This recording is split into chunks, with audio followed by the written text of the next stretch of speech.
los trabajos, revisen los comentarios. Revisen los comentarios del trabajo de revisión bibliográfica para que puedan trabajar en él. Entonces,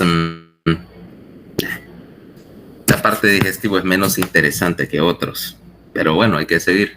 Entonces, ayer estábamos viendo la motilidad y como continuación lógica del asunto sobre el control de la motilidad, vimos que había un control intrínseco neural, pero también mucha de la motilidad en el tubo digestivo tiene que ver con el hecho de que hay una cantidad grande de mediadores químicos locales en el tubo digestivo que te controlan tanto la motilidad como la secreción en diferentes sectores del tubo digestivo.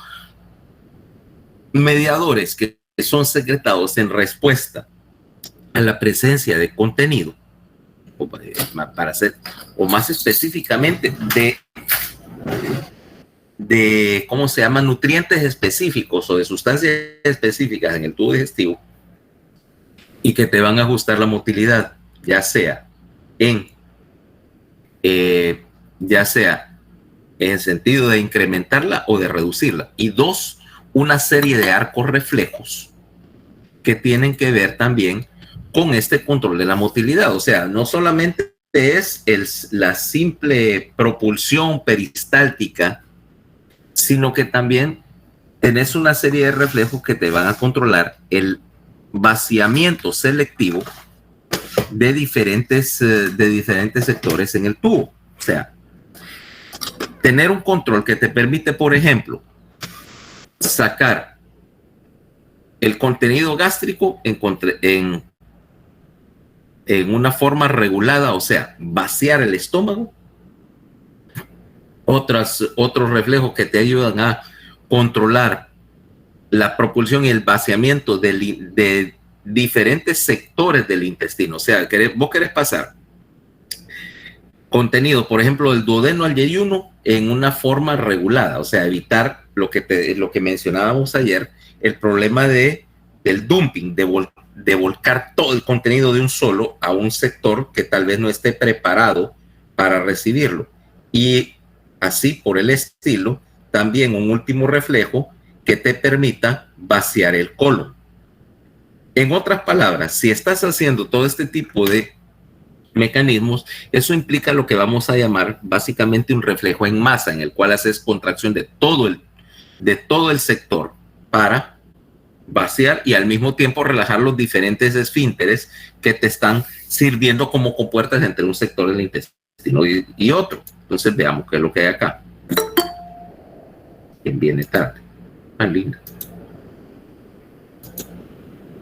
Ok, entonces vamos a tener una serie de reflejos. Tenemos reflejos que van, decíamos, dentro de estos arcos, otra vez. Y entonces básicamente los reflejos pueden ser de tres tipos. Reflejos que van originados en algún sector sensitivo, del intestino al mismo intestino, para el control local. Reflejos que vienen desde el sector sensitivo del intestino al encéfalo. Corrigamos, al sistema nervioso central, porque hay algunos que van de la médula y retornan generalmente a través de una vía autonómica a la musculatura. Y reflejos que descienden directamente del sistema nervioso central hacia la musculatura, o sea, mediados por estímulos que no son necesariamente digestivos. Estos tres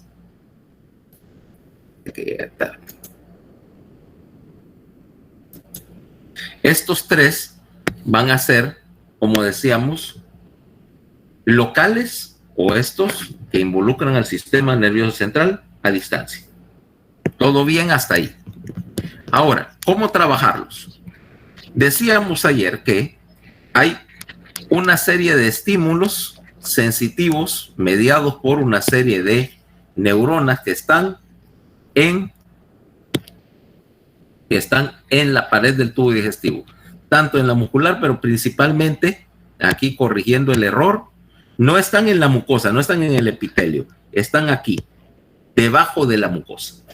En el epitelio solamente vas a tener células epiteliales. ¿Okay? Hay que corregir ese dibujo que te induce una pequeña confusión. Luego, estos tres reflejos van a ser, como decíamos, para el control local y que te van a permitir tres cosas. Uno es mantener hacer el vaciamiento de un sector del tubo digestivo. Número uno. Número dos, hacer lo contrario, inhibir la motilidad en alguna parte del tubo digestivo para hacerte, decíamos, tiempo de permanencia. Recuerden acá, el tiempo de permanencia es algo crítico si querés hacer absorción de nutrientes y querés evitar soltar una gran cantidad de material osmóticamente activo hacia el tubo digestivo más distal, donde querés evitar que ese vaciamiento me descargue una gran carga osmótica y me induzca, en el mejor de los casos, una diarrea. En el peor de los casos, ese vaciamiento descontrolado lo que te va a hacer más bien es generarte una hipoglicemia. Número 3,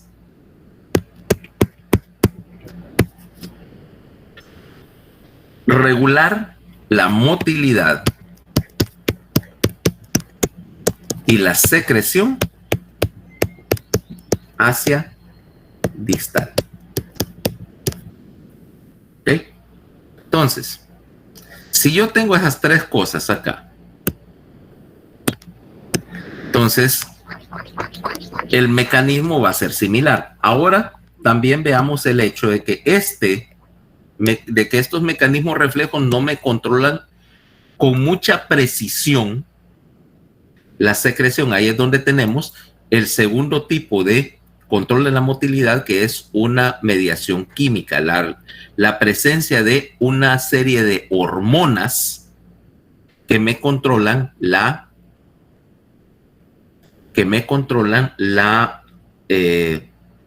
secreción y el movimiento local de alimentos. Y ves que ahí tenés una tabla relativamente grande. Veamos qué hay ahí y cómo trabaja el asunto.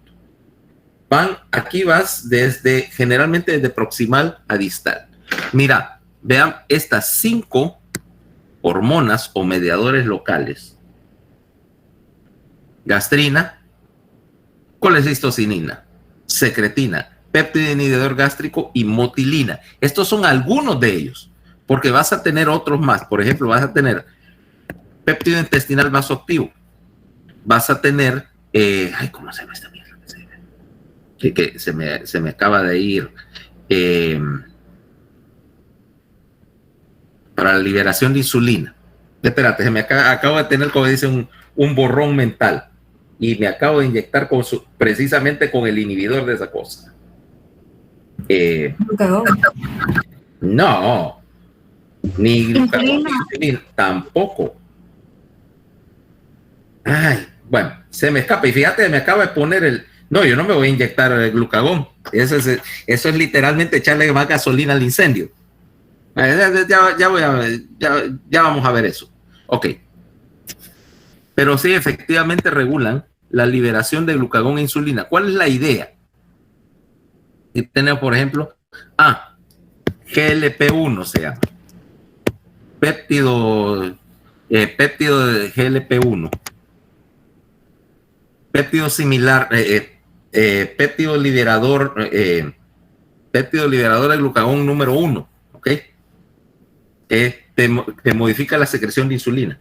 Ok, ¿cuál es la idea? Fíjate que estamos hablando incluso de insulina y glucagón acá, porque vas a ver qué es lo que sucede.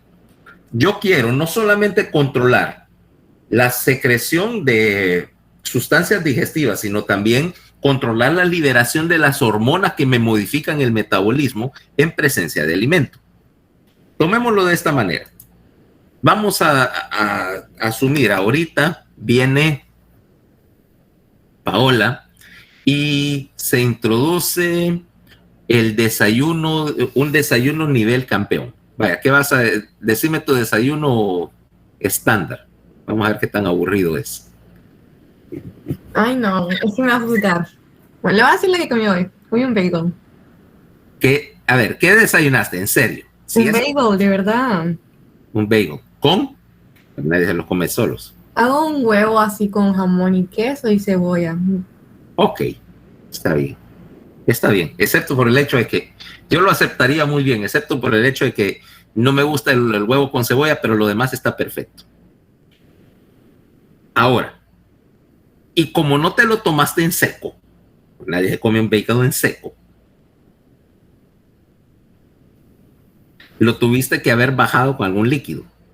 Café.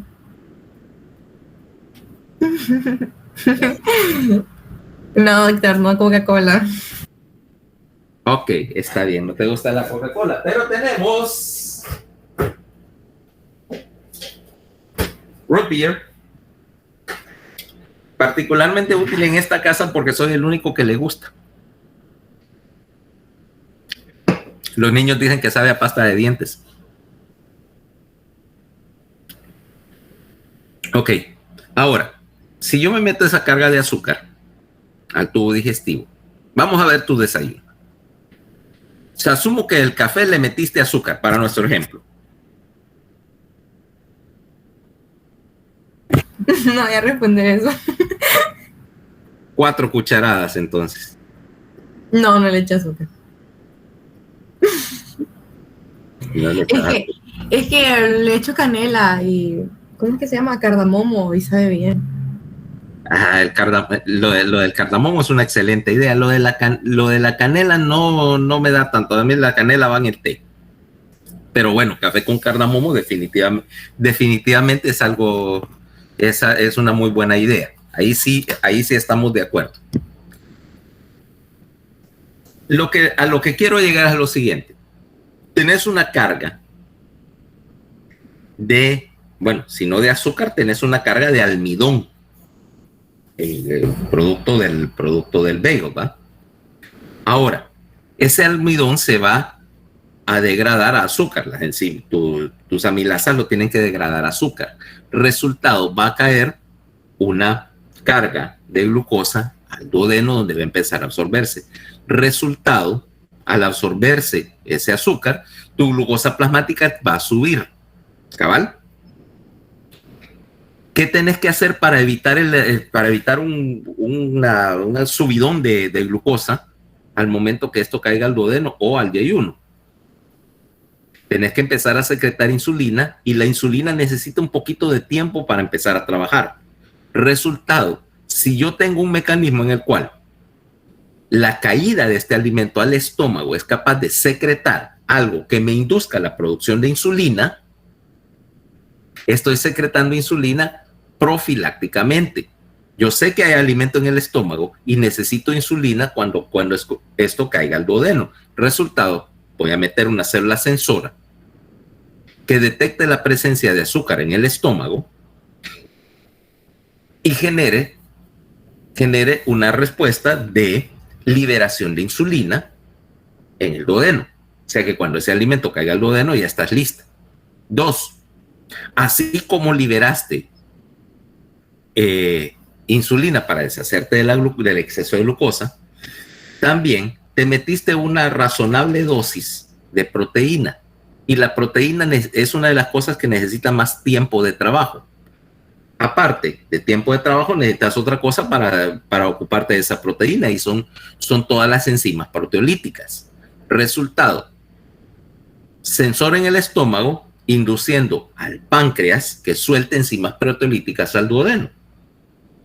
Un mecanismo en el cual ya no dependes de un arco reflejo, dependes sencillamente de una hormona producida localmente y utilizada localmente. ¿Okay? Entonces ahí es donde entra esta tabla. Veamos la primera. Por ejemplo, veamos acá. Gastrina.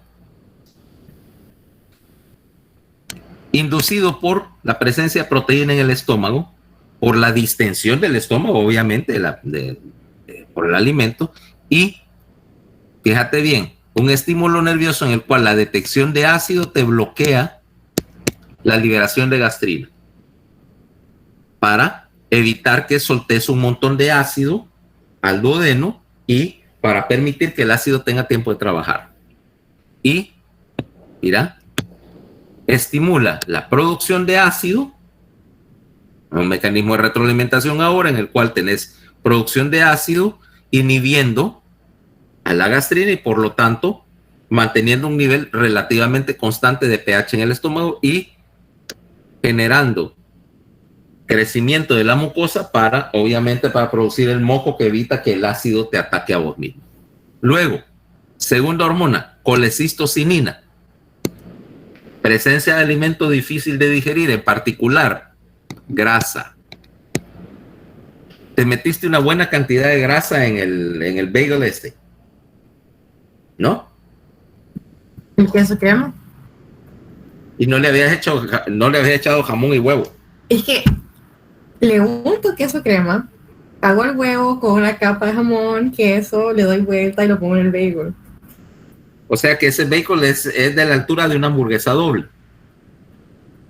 No, pero es que no sé cómo explicarlo. Yo sí sé cómo explicarlo. Hiciste un bagel de este alto y eres capa, vaya. Algo así, algo así. Es como un bagel de hamburguesa. Perfecto. Ok. Hey, por cierto, una bagel hamburguesa no es malo. El pan de Belgones es el mejor, doctor. Y el de muffin es muy bueno. El muffin inglés, porque muffins hay de dos tipos. Los que son así, dulces, y los muffins esos planos de como los de los McMuffin. Supongo que se dice uno. El English muffin. Aunque para eso he visto la versión extrema del bagel burger, que agarras una dona grande glaseada, la partís en mitad y lo usas como pan de hamburguesa. Una donut burger. Pero glaseada. Glaseada.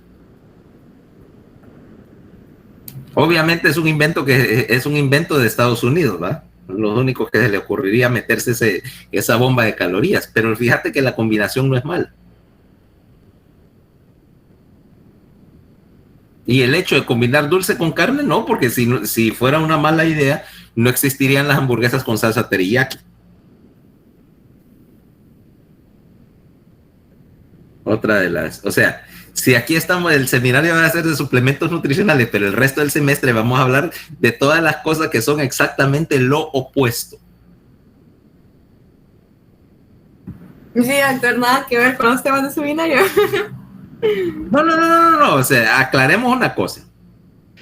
En este curso de fisiología, nosotros consideramos el vegetarianismo como una enfermedad.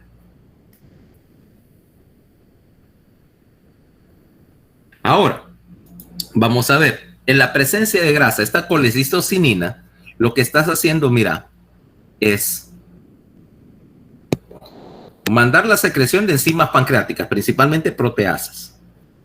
Tenés ácido, empezás a secretar bicarbonato para que toda esa carga de ácido que metiste en el estómago la tenés que neutralizar antes de salir del duodeno, porque si no vas a empezar a atacar con ácido el resto del intestino. Y las grasas.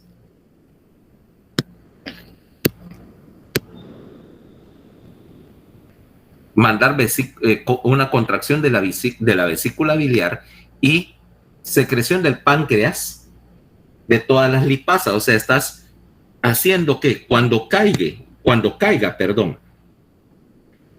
estos estímulos, estos componentes del alimento al estómago, estás induciendo la secreción de las enzimas necesarias para procesarlas. Y además inhibiste el vaciamiento del estómago. ¿Por qué? Porque vos no querés soltar todo esto al intestino distal, y mientras más pesada sea la comida, en particular en proteínas y grasas, más vas a querer darle tiempo en el estómago y liberación controlada, nuevamente para evitar el dumping. Ok, es por eso que te das cuenta de la diferencia, y eso tiene que ver bastante con la saciedad, o sea, el hecho de mantener el estómago lleno y el hecho de que alguna comida sacia más que otra. Por ejemplo, todo el caso típico. Tomemos una comida que llena pero no sacia.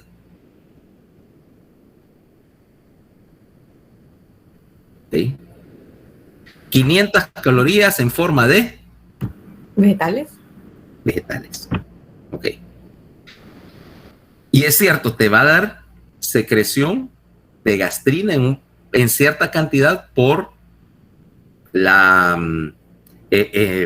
sencillamente por la presencia de alimento. Pero el vaciamiento gástrico va a ser relativamente rápido. En 1 hora y media, esos vegetales ya se fueron hacia el duodeno. Resultado, tu saciedad no es prolongada. Versus algo relativamente pesado. Ok. Y aquí para relativamente pesado me voy a ir y te voy a mandar a un restaurante cubano. ¿Ok? Ya sabes que eso implica yuca remojada con un montón de grasa, más carne de cerdo. Y te metiste 500 calorías de masitas de puerco fritas, que son un problema, porque nadie se come 500 calorías de eso. ¿Ok? Cuando te das cuenta ya te metiste 1200. Por lo menos a mí, que me fascinan esas cosas. Entonces, esas 500 calorías con toda esa grasa van a inducir mucha más secreción de gastrina y por lo tanto te vas a sentir lleno 3 o 4 horas después, porque el vaciamiento gástrico está inhibido y la saciedad está mantenida por el hecho de que vas a retener alimento en el estómago. ¿Ok? O sea que tenés ahora un mecanismo para regular el tránsito en función de la composición de lo que te comes. O pudieras tener algo que es intermedio entre A y B. ¿Qué te parece, qué sé yo, tallarines chinos? Que normalmente, vos sabés cuál es el problema de la comida china, ¿va? Que en los primeros 30 minutos, si comes rápido, estás súper lleno, porque te metiste un botón. Pero media hora después, andas con hambre. Cosa que a mí me puede que tu esposa te diga, vamos a cenar. Ok, ¿qué quieres ir a cenar? Sushi. Y yo, por supuesto, sushi no es comida. Te vas a llenar y yo sé, me voy a llenar de rollitos de arroz. Pero 30 minutos después, cuando regresemos a la casa, voy a tener que empezar a registrar en la refrigeradora de las galletas porque otra vez voy a tener hambre. Resultado de un vaciamiento gástrico que no está propiamente inhibido. Vaya. Si hablamos de cosas que, por ejemplo, que tienen bastante volumen, pero que son relativamente libres de grasa. Pero no termina ahí la historia, porque esto es muy bien para manejar la grasa, pero todavía no he terminado de resolver el problema de la proteína. Y la proteína tiene el problema que necesitas mucho proceso para descomponer la proteína a aminoácidos. Necesitas más de una enzima. Ahora, el hecho de que trabajes de que necesites más de una enzima por la proteína se refiere a lo siguiente. Una cadena de proteínas tiene dos extremos, obviamente. Un extremo amino terminal y un extremo carboxi terminal. Y si yo quiero desarmar esta cadena, lo más eficiente es que empiece a trabajar los dos extremos. Ahora yo tengo enzimas que me trabajan sobre el extremo amino terminal, o sea, sobre la cola de la proteína, y esas las vamos a llamar aminopeptidasas, mientras que otras están trabajando sobre la cabeza y son, por supuesto, carboxipeptidasas. Tener las dos, más una serie de enzimas, de peptidasas especializadas para manejar algunas proteínas que ingerís en grandes cantidades. Por ejemplo, una elastasa para digerir la elastina que encontrás en casi toda la carne. Vas a necesitar también una colagenasa para romper eficientemente la fibra de colágeno que son bastante resistentes al ataque. ¿Okay? Digerir colágeno no es fácil. Entonces mete una enzima extra para digerir, para empezar a romper las cadenas de colágeno. Vamos a ver acá. Ahora, ese trabajo lo vas a hacer con una tercera hormona, con secretina. Secretina, estás soltando, estás haciendo un trabajo muy parecido al que hace la colecistocinina, pero con algunas diferencias. En primer lugar, estimulado por la secreción grasa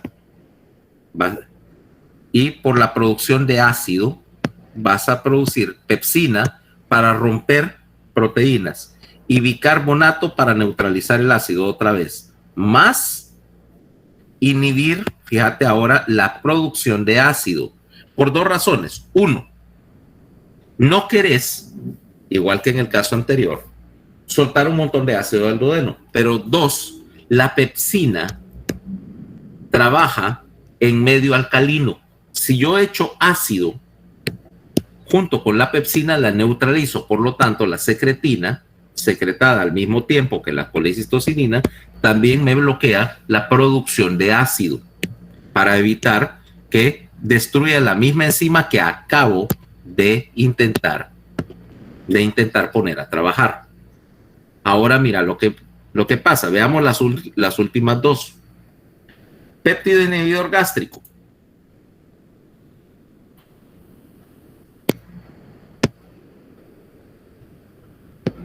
Movido por la presencia de alimento en general, de cualquiera de los tres componentes básicos del alimento, y me estimula, mira, la liberación de insulina, en particular en respuesta a los hidratos de carbono. Yo no solamente voy a producir las enzimas y componentes necesarios para digerirlo, también estoy soltando al mismo tiempo insulina para hacerme cargo de los carbohidratos, era lo que te decía, más bloquear la secreción de ácido. Aquí tengo otro, ya que estamos hablando de los que no están en la tabla, el GLP-1, péptido similar a la gastrina tipo 1. ¿Qué hace este? En presencia de carbohidratos,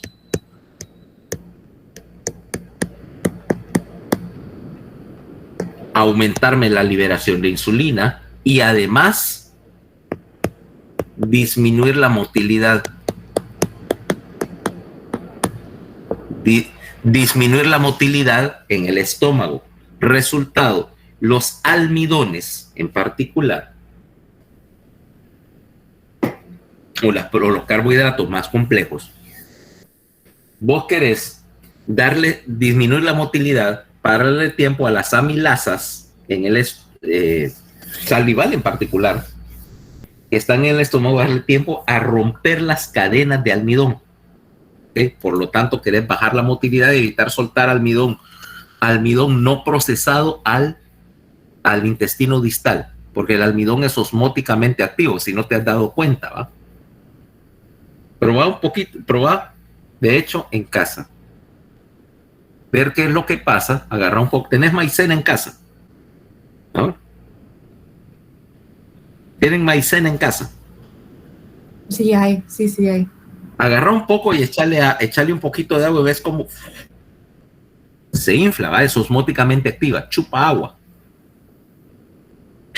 Si vos metes almidón sin digerir al tubo digestivo distal, vas a tener un problema osmótico, ¿va? A chupar líquido del intestino y terminar con una diarrea osmótica por el almidón. Aparte, le estás dando comida a las bacterias. Entonces, yo lo que quiero es retener ese almidón en el estómago, mediado por GLP-1, retenerlo ahí el suficiente tiempo para que las amilasas rompan una cadena de almidón que a veces tiene 5 o 6 millones de residuos de glucosa en la cadena, y convertir el almidón a azúcar lentamente, y al mismo tiempo soltar ese azúcar lentamente hacia el duodeno y hacia el yeyuno para que se pueda absorber en una forma controlada, evitar las subidas de azúcar y evitar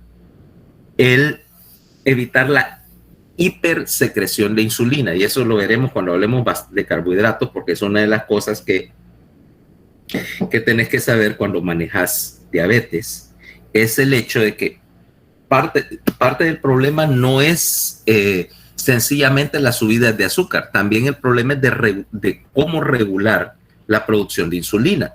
Porque tomemos el caso, suponete que venís, Paola, y te metiste, vamos a dejar tu desayuno razonablemente sensato, y como te dije, te voy a mandar a desayunar a Cerealólica.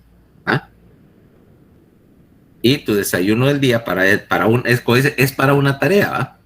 Una bomba de azúcar cubierta de chocolate. No es que te estés oponiendo, ¿va? ¿Qué?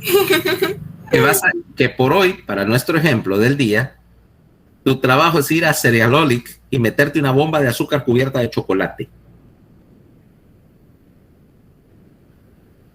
Sí me gustan esas tareas, doctor. Ok. Ah, no, es en la clase de neuroanatomía que estaba hablando de bombas de azúcar cubierta de chocolate y no me recuerdo quién es, que es medio saludable para comer. Entonces estaba protestando ahí.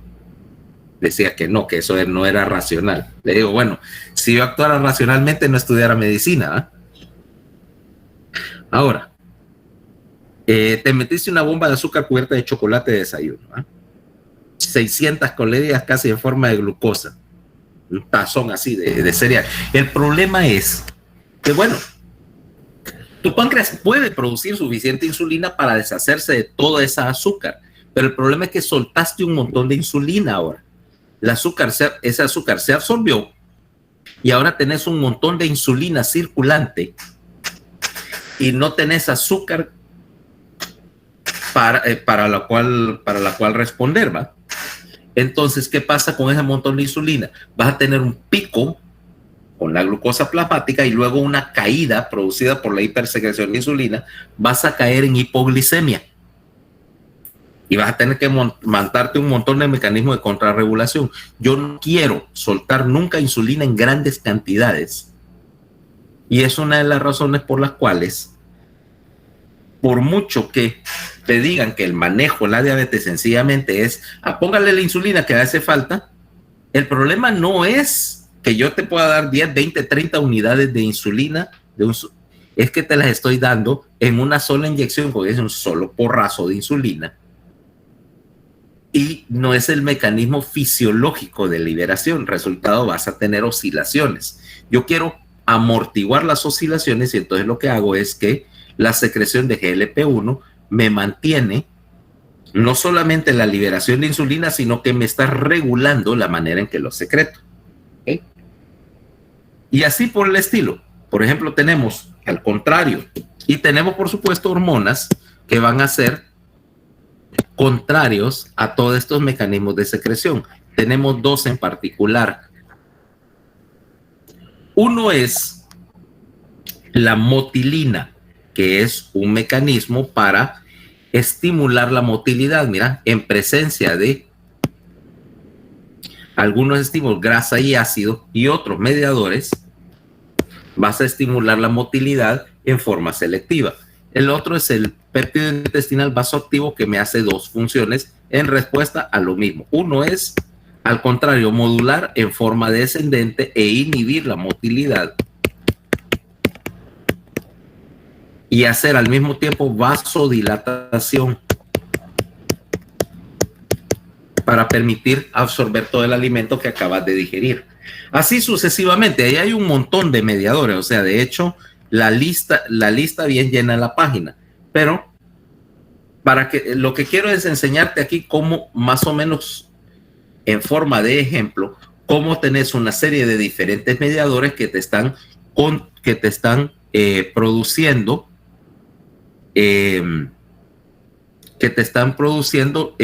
diferentes efectos sobre los procesos de secreción en el tubo digestivo. Ahora, ya cuando hablamos de qué es este movimiento específico, o sea, la motilidad en términos de patrones, y vas a tener dos tipos de movimientos. El primero, obviamente, es los movimientos de propulsión del tubo digestivo, o sea, básicamente el peristaltismo, en el cual vas a hacer una serie de eventos, o sea, una onda contráctil. Mira, aquí tenés contracción de este sector de la musculatura marcado por un pico en la actividad, y aquí más bien tenés inhibición para permitir que se relaje el intestino hacia distal. Eso te da una diferencial de presión entre un sector del intestino y otro y empuja el alimento. Para tener este tipo de actividad necesitas tener integridad de los plexos nerviosos. Si te falta, en particular el plexo mientérico, no podés tener peristaltismo porque no tenés una manera de propagar la señal de contracción de proximal a distal. Entonces, ¿qué es lo que haces? Para iniciar una actividad peristáltica, alguno de los estímulos que vimos, ya sea nervioso o hormonal, hace que se abran una cantidad X de canales de calcio en el músculo liso, en un sector del músculo liso intestinal. Esto hace que se contraiga el segmento y al mismo tiempo esa contracción propaga una señal a través del plexo mientérico, de proximal a distal. Como ese plexo, que de hecho son neuronas lentas, no mielinizadas, toma algún tiempo en propagar la señal, eso le permite un mecanismo por el cual este segmento se contrae y tarda una pequeña cantidad de tiempo en pasar, unos 5 a 10 segundos, en que la señal pase al siguiente segmento, que a su vez primero se relaja para permitir la propulsión y luego se contrae, empujando el alimento más hacia el siguiente segmento, que hace exactamente lo mismo. Se relaja ligeramente y luego se contrae. Si no tenés el plexo, no tenés una manera de pasar una señal de un sector del intestino al otro, y el resultado va a ser que no tenés contractilidad hacia distal, o que la contracción es asincrónica, y si la contracción es asincrónica no moves nada a ningún lado. Okay. Ahora, estos mecanismos también tienen un, ¿cómo se llama? También te dan otro punto. Hay lo que llamamos el reflejo peristáltico, reflejo intestinal, que dice que cuando vos tenés una obstrucción al paso, ¿ok? Que cuando tenés una obstrucción al paso y tuvieras aquí un bloqueo, por ejemplo, esta contracción peristáltica se refuerza. O sea que cuando tengas cualquier obstrucción, cualquier bloqueo, el peristaltismo proximal a esta obstrucción va a aumentar, y eso es no solamente un intento de vencer la obstrucción, sino que también una señal de alarma, porque esta contracción tan sostenida y este aumento de la tensión te va a causar dolor. Este es el mecanismo también de producción de los cólicos, y no solo intestinales, en cualquier tubo de músculo liso tenés este reflejo que te dice, y lo que llamamos la ley del intestino, proximal a una obstrucción, el peristaltismo se hace más intenso. Ok. 1. 2. El segundo corolario de este reflejo te dice, cuando tenés una onda peristáltica en un intestino normal, se entiende, el intestino distal se relaja primero y luego se contrae para permitir que haya una diferencia de presión e impulse de proximal a distal el alimento. ¿Cabal? Ahora, hay un segundo tipo de, ¿cómo se llama? Hay un segundo tipo de peristaltismo, porque esto es para propulsión. El otro peristaltismo es para mezcla. En un movimiento de mezcla, lo que vas a tener es que los segmentos van a contraerse alternativamente. O sea, primero se contrae uno, luego se relaja el otro y se relaja el más distal, luego se contrae el distal y se relaja el proximal para permitir que estés amasando el alimento. Ahora, los movimientos de mezcla son más cortos, duran entre 5 y 30 segundos y normalmente son más intensos en las porciones proximales del tubo digestivo. O sea, vas a ver movimientos de mezcla en particular en el estómago y en menos grado en el duodeno y yeyuno. En el intestino distal, ya en el ileón, no vas a tener un movimiento efectivo de mezcla porque ahí lo que tenés básicamente es líquido. Pero en todo caso, mientras más denso sea el alimento, más intenso es el movimiento de mezcla. ¿Me van siguiendo hasta ahorita? Cierto. Okay. Ahora, una vez que tenemos ya procesado esto, ahora tenemos que ver cómo hacer procesos de absorción, y para hacer procesos de absorción necesitas, obviamente, flujo sanguíneo para manejar el alimento que estás absorbiendo. Y básicamente aquí tenemos un sistema circulatorio donde los vasos, los capilares intestinales tienen un flujo determinado. O sea, en primer lugar tenemos un aporte arterial que viene obviamente por los diferentes vasos mesentéricos, y en el intestino el flujo siempre va a ser desde los vasos esplénicos entrando por el mesenterio, y las arterias siempre están en la cara mesentérica del tubo digestivo, ¿ok?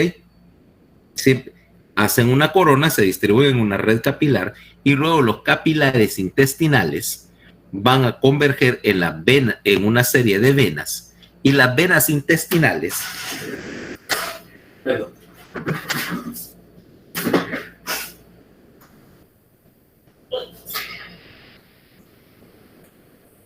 las venas intestinales, que también regresan por la cara mesentérica del intestino o del segmento intestinal, vas a tener, de hecho, así como en el pulmón, vas a tener dos patrones circulatorios. La inmensa mayoría del drenaje intestinal va a ir por las venas mesentéricas a formar la vena porta, pasar por el hígado, como ya sabemos, pasar por los sinusoides, y luego drenar por las venas hepáticas hacia las 3 venas suprahepáticas y hacia la cava inferior. Esto es la mayor parte de la circulación. Más del 95% del drenaje intestinal va por la vena porta. Ahora, un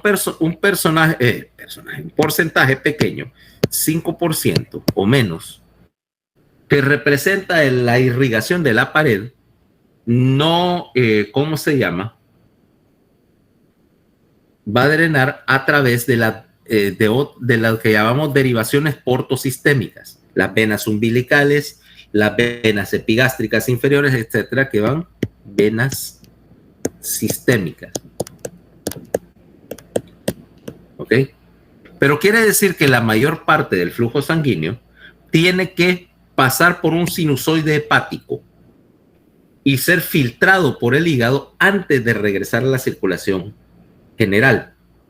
Ahora, esto tiene dos funciones. Primero,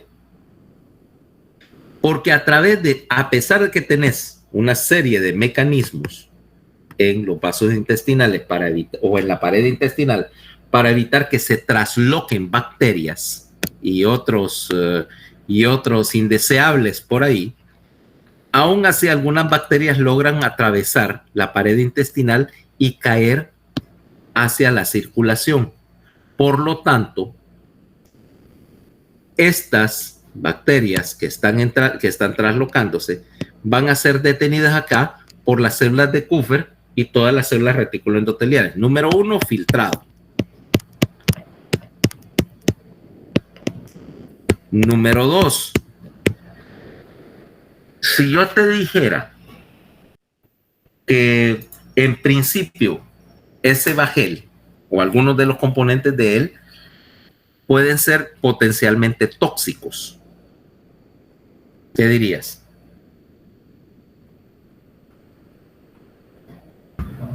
¿Que es cierto? Sí.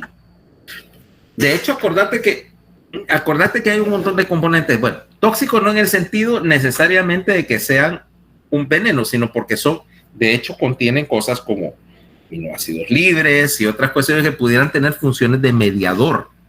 Yo no quiero meter sustancias del alimento con actividad como mediadores a la circulación general. Ahí es donde los hepatocitos tienen que encargarse de procesar algunas cosas. 2, gran parte del metabolismo de proteínas o de aminoácidos, para ser claros, va a ocurrir en el hígado, donde de hecho está destoxificando alguna de la entrada de proteínas, convirtiendo algunos aminoácidos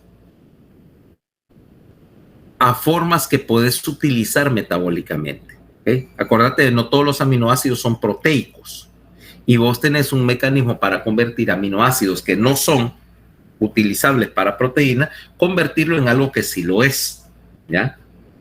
Aminoácidos, qué sé yo, ornitina, citrulina, etcétera, que puedo convertirlos a aminoácidos que sí me sirven para fabricar proteínas. Entonces también tengo un montón de trabajo de conversión que hacer y que quiero hacerlo en la primera pasada, antes de que caigan a la circulación sistémica. Entonces, número 2, conversión. ¿Ok? Luego, número 3, también, también tengo que ocuparme del problema de las, ¿cómo se llama? De almacenamiento.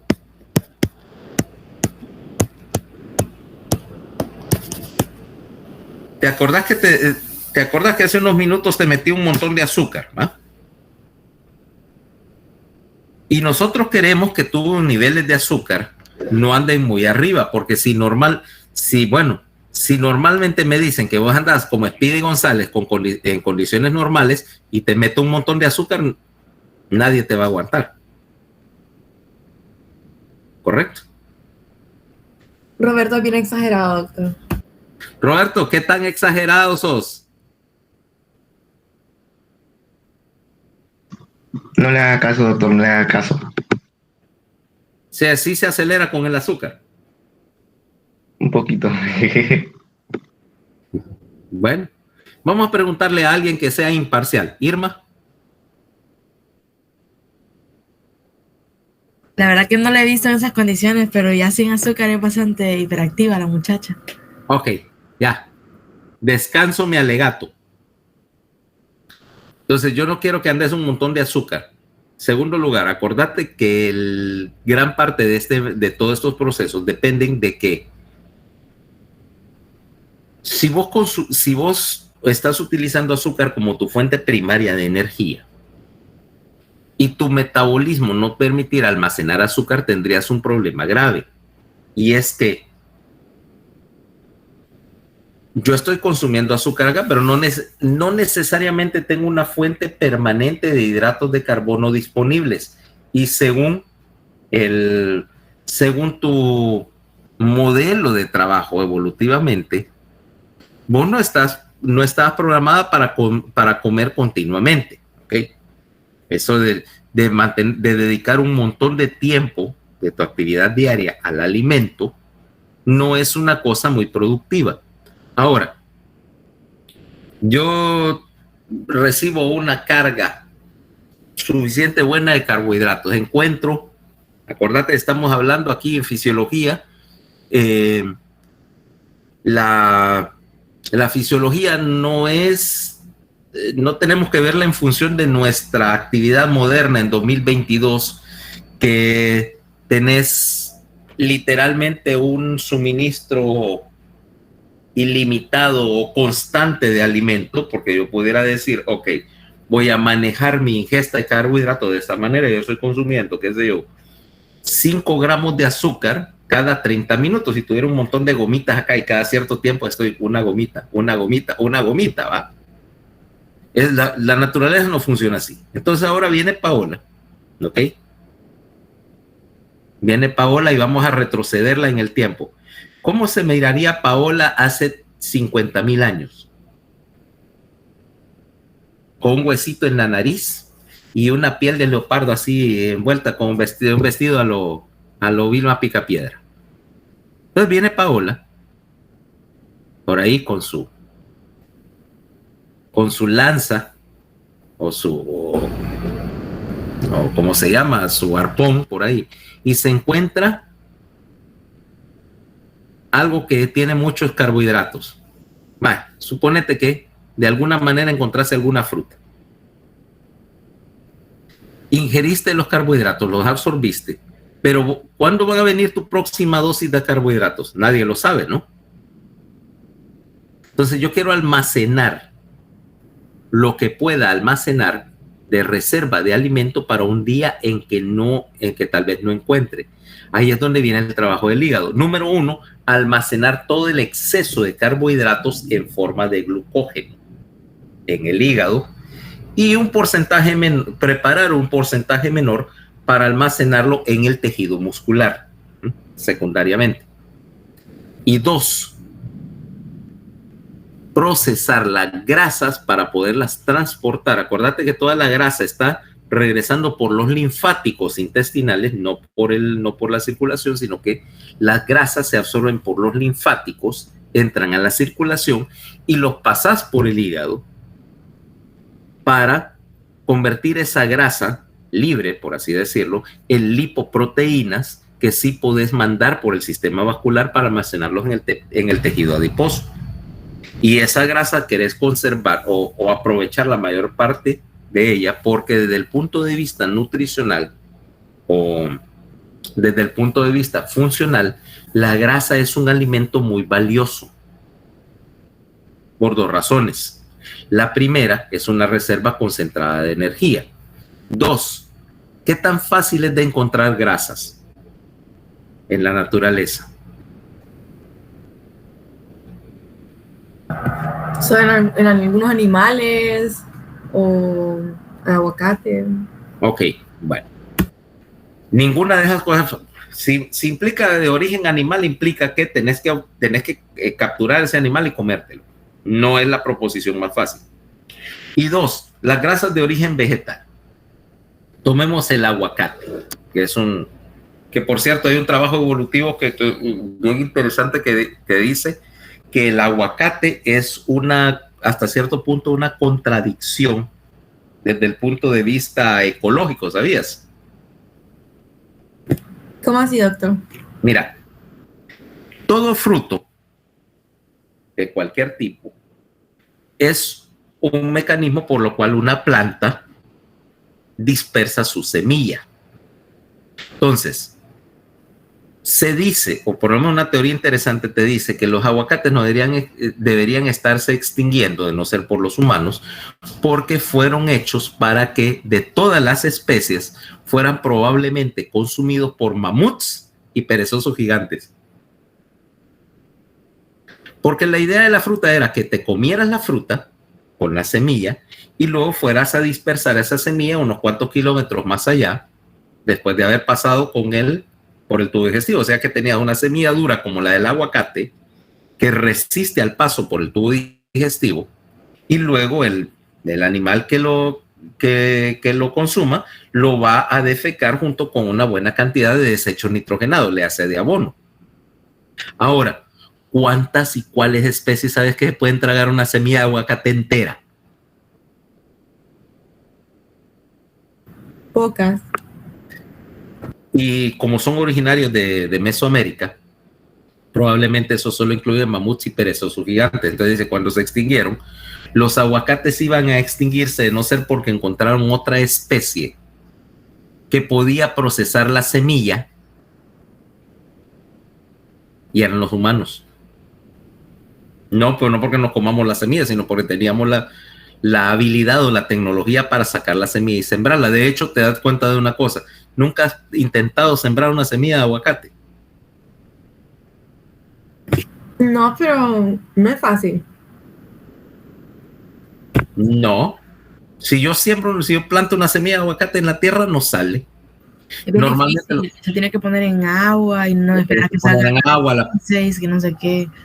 le pone unos palillos así para que esté suspendida en el agua durante unos días hasta que se abre la semilla y empieza a salir, y entonces la sembras. O sea, es un proceso que en la naturaleza no ocurriría. Y aún así tarda como 5 años para dar frutos. Si es que da. Si es que dan. Si es que dan, efectivamente. Entonces, como fuente de grasa en tu dieta, el aguacate silvestre no iba a ser tan fácil de encontrar. Y nosotros los vemos en todas partes, pero eso es un árbol de selva. Por si no sabías, los aguacates son de la selva. Estamos acostumbrados a modificar las cosas y sembrarlos en un terreno accesible, pero si en una situación así, silvestres crecen en la selva. ¿Mm? Igual que hay otras semillas que andan por el mismo camino, por ejemplo, los zapotes, ahorita que es temporada. ¿Ahora? No me digas que no te gustan los zapotes. No me gustan. En serio. No me gustan. En serio. Que son árboles de selva, por ejemplo. Y no sabes, por lo tanto, que es un chico. No, ni idea, la verdad. Es una fruta parecida al zapote. Para mí es mejor. Pero esa es súper difícil de encontrar acá. Porque es la fruta del árbol del chicle. Sabes que el chicle viene de los... bueno, parte de él por lo menos viene de los árboles, ¿va? Es una resina. ¿O no sabías de dónde salen los chicles? O salían tradicionalmente. Ahora ya es más artificial que... Es un árbol grande. No, doctor, yo no sabía cómo se hacían los chicles. Ajá. Pues mira, el chicle es un árbol grandote, parecido al árbol de lule. Lo que se hace es que se le hacen una como herida a la corteza, y entonces el látex que sale de ahí, la savia del árbol, es lo que se recolecta y luego se calienta para formar la goma, la resina que hace, que forma la goma de mascar, ¿okay? Pues ese árbol, que es un árbol grandote, tiene una fruta que se llama chico. Es parecida al zapote, son de la misma familia.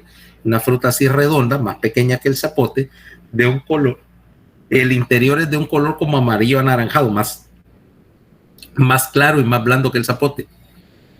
Si te gusta el zapote, te gusta el otro, ¿ok?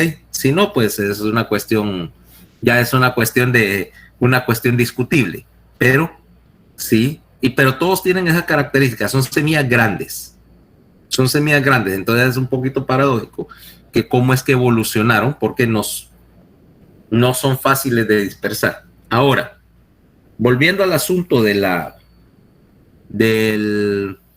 glucógeno, estás guardando un montón de glucógeno y estás guardando cierta cantidad de grasa que, como te decía, era valiosa, era difícil de encontrar desde el punto de vista de disponibilidad, y por lo tanto vos tendés a, tratar de conservar, tu metabolismo se va a orientar a almacenar y concentrar la mayor cantidad de grasa de la cual pueda disponer. 2,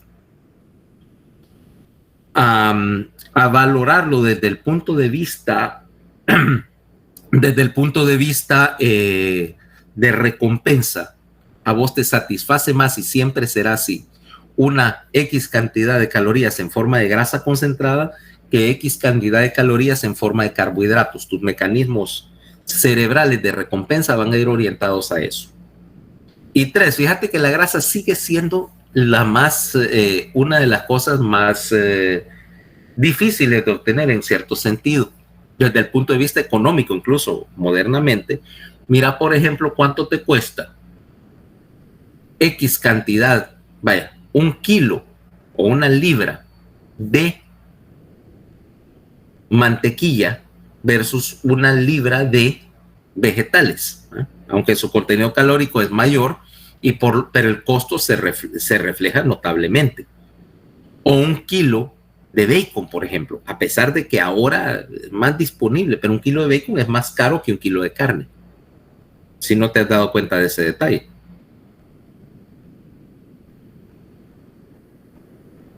Tal vez no, porque no vas al súper, decís. No, si voy al súper, me encanta ir al súper. Más que nada agarrada de mamá y a pedirle todo lo que... ¡Mamá, mamá! Repitiendo la que has hecho desde que tenías 5 años. De la nada, mi mamá se encaja y dice, Paola, ¿qué hora metiste esto? Y yo como que, ay, mami. No. Mira, afortunadamente los hábitos bien implantados no se quitan. Mi mamá todavía. Mijo, sí, voy a ir a Prasma, ¿no querés ir? Mamá, ¿estás segura de lo que estás diciendo? Ok, pero te traigo algo. Mira, mi esposa estaba bravísima la semana pasada porque me dice, andaba con Emilio. Mi mamá andaba con Emilio y le dice, vamos a Prisma, a Emilio. Entonces Emilio le pide un pay de manzana. Ok. Nita, ¿puedo llevarme uno? Sí, agarra lo que querrás. Y entonces se le queda viendo a Emilio y dice, y lleva otro para tu papá. Entonces, bueno, nos traen los 2 pies, uno para Emilio y uno para mí. Cuando llega mi esposa, ve un pie. Tu mamá trae otra vez pie. Sí, le digo. Y de repente, miren el anacal de abajo de la refri. Y este otro, no, es que nos trajo uno a Emilio y uno a mí. Sí, que tu mamá nunca aprendió, que no sé qué, que vos con tu azúcar y ella sigue trayéndote cosas. Le digo, mi mamá es bibliotecaria, no endocrinóloga. Y eso que no terminó, que mi esposa no explotó porque no vio que aquí en la refrigeradora me trajo también una bolsa de miniaturas de Hershey. Bien escondida la tiene, ¿verdad? Para que no le regañen. No, es que para no estar escuchando tonterías, por eso es que hay una refrigeradora personal. Hay una refrigeradora personal en esta oficina, donde todo lo que entre y salga de acá está fuera de cualquier escrutinio. Mi esposa no lo ve, no entra en la compra. O sea, cuando hacemos la compra de súper en esta casa, yo en una carreta de Emilio, la gorda, con una carreta con la comida, y yo voy con una carretita pequeña que es una compra separada en una cuenta separada para mantener llena mi refrigeradora de los confites. Ahora me entendés cuál es la idea. Ay, por si preguntabas, también tengo la refrigeradora chiquita que hay en el consultorio. No hay registro de nada de sus dulces en la casa. No, de hecho no. No hay registro de nada de lo que entra acá, ya ni siquiera sabe qué es lo que es. Además está la reserva de emergencia.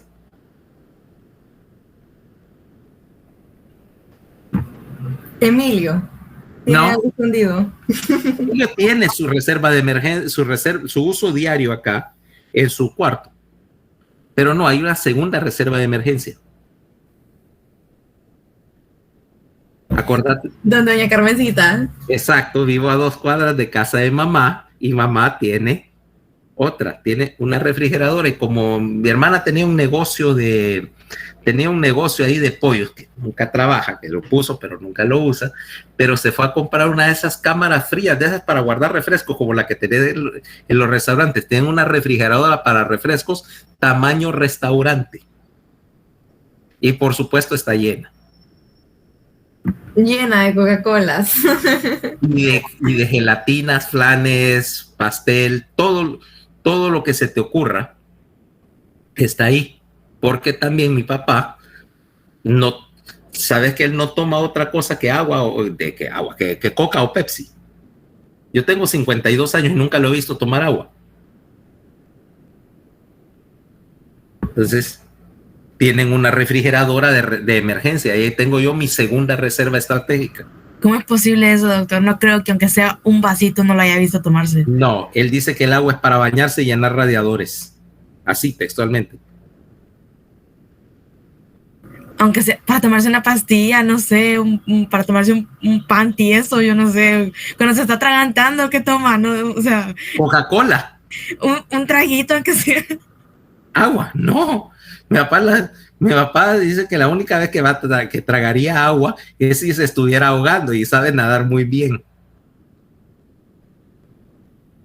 Alguien tenía que salir usted, doctor. A los dos. A los dos. ¿Y vos qué creías? ¿Que mi papá de donde lo ves es necesariamente sensato y racional con la comida? No. Él fue el que, de él aprendí la idea de que lo primero que tiene que haber en el congelador es un bote de ice cream. Ahora me entiendes. De hecho, yo casi no voy donde mis padres porque generalmente me descompenso metabólicamente en la casa del dulce.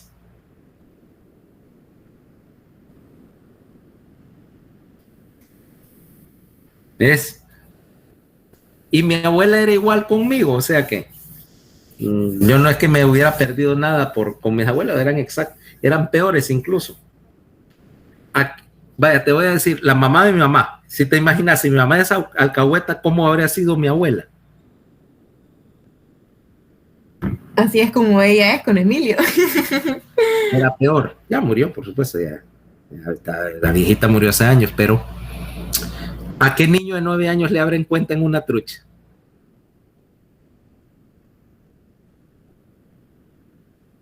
Solo usted, doctor. Y a mis hermanos y a mis primos, imagínate abrirle cuenta en Navidad a niños en una trucha y decirle al señor, al dueño de la trucha, que agarren absolutamente lo que quieran, no se preocupen por costos. Una vez hasta ella le asustó, y mi mamá esa vez se enojó porque ella le tocó contribuir con la cuenta, porque fuimos a gastarnos, oíme bien, en la época en que el quetzal estaba a la par del dólar, 600 quetzales en cohetes para una Navidad. Y eso sin contar los dulces y refrescos.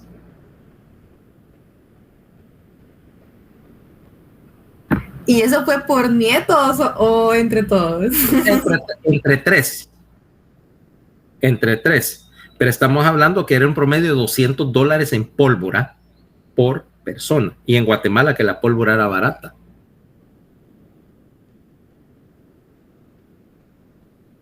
Literalmente, ¿has visto los paquetes de cohetes traen 40, ¿va?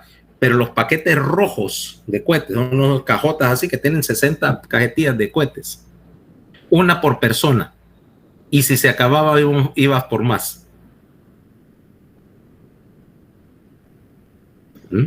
El paquete de caballo rojo, doctor. Sí. No era caballo rojo. En Guatemala es otro. Se llama el volcán. En Guatemala son el volcán. Pero sí, esos paquetes de caballo rojo, esos mismos.